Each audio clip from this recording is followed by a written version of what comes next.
joining us tonight. We'll get started with Alex Nedeljkovic. Please let us know if you'd like to ask a question. We'll get started with Trevor Thompson. And then just collectively, how important did you guys feel it was to put a stop to the skid here tonight? Yeah, obviously it's huge. Losing 3 games in a row there, it sets you back immensely. We came off a good heater there, winning 5 in a row, not too great on the road, and to come back and get this win tonight was huge. Obviously, they're in the division, they're fighting for points too. They're fighting for their lives right now. So to be able to get 2 points in regulation is awesome. You really don't see many 3-on-1s in this league, especially the way that it was set up tonight from the blue line in. But what were you thinking, first of all, and how big was that save for your team at that point in the game? Honestly, just try to be as patient as possible. That's all you can really do in those situations.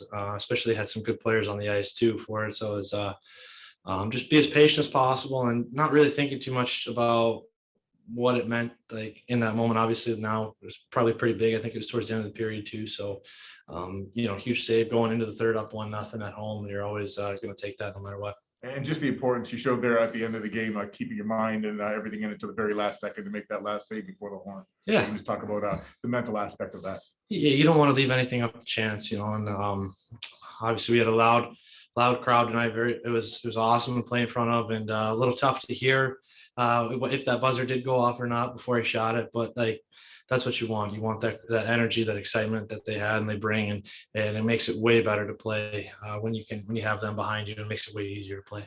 Thanks, man. Yep. Next, go to Helene St. James. Hi, Alex.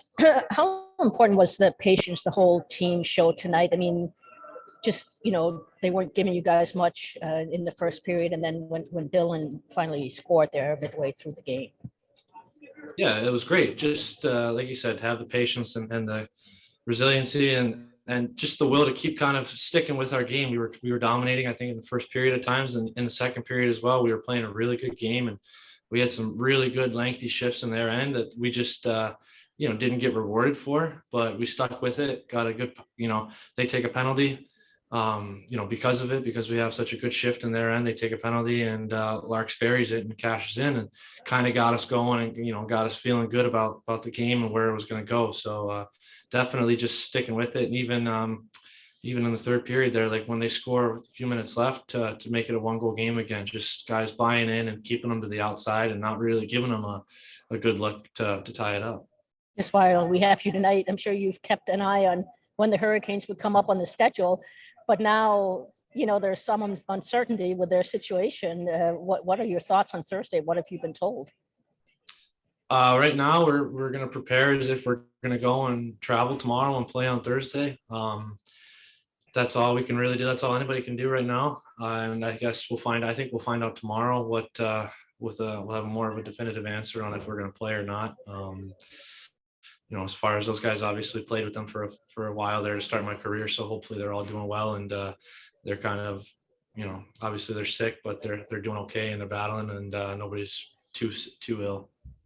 One last thing, just how difficult is it, Alex, to, not focus so much on the pandemic, because every day, guys are going into protocol and whatnot. I mean, games are being postponed around the league. And yeah, I think right now, especially the last few days we've had, it seems like every day there's multiple, and it's not just 1 or 2 or 3. It's like 6 or 7 different guys across the league is getting put in protocol, and it's unfortunate. So I don't know much about it. Obviously, obviously it's really easy to get, and all we can do is just do our best to stop the spread and stay healthy and, social distance when you can and whatnot.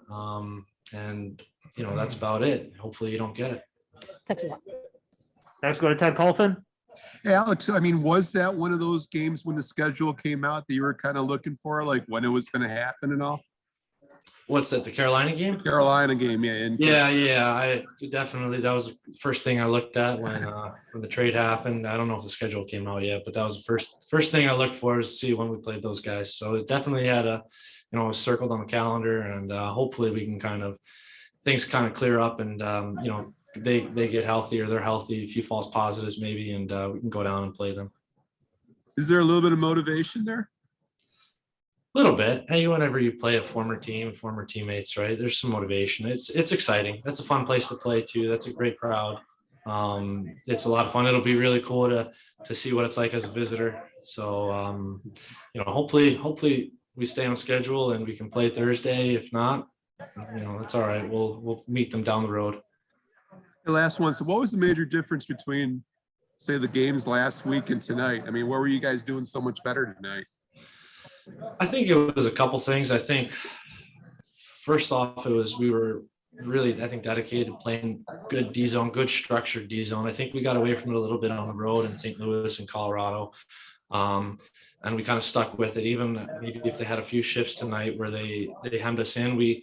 We did a good job of staying structured and not giving them anything in the middle of the ice, which we were giving up a bit those last few games. And the other thing too is I think we maybe weren't getting some bounces. I know in the St. Louis game, a few of those goals were a little kind of not fluky, but they were finding holes. The puck was finding ways to go in on us and ways to stay out for us that it wasn't doing before that previously. So, you know, I think tonight was a really even game, and you know, we got some good bounces, they got some good bounces, and we buried our chances, and you know, they had one good tip there. Sounds good. Thanks for this, Alex. Next, go to Max Boltman. Yeah, it's just, I mean, you talked about the more structure. Like, what do you notice when you guys are playing with strong structure versus maybe a loose?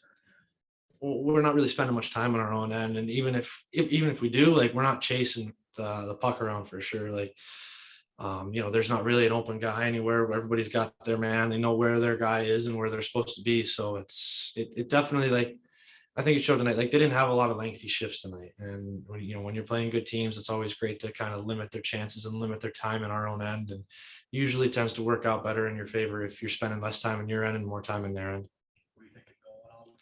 Oh yeah.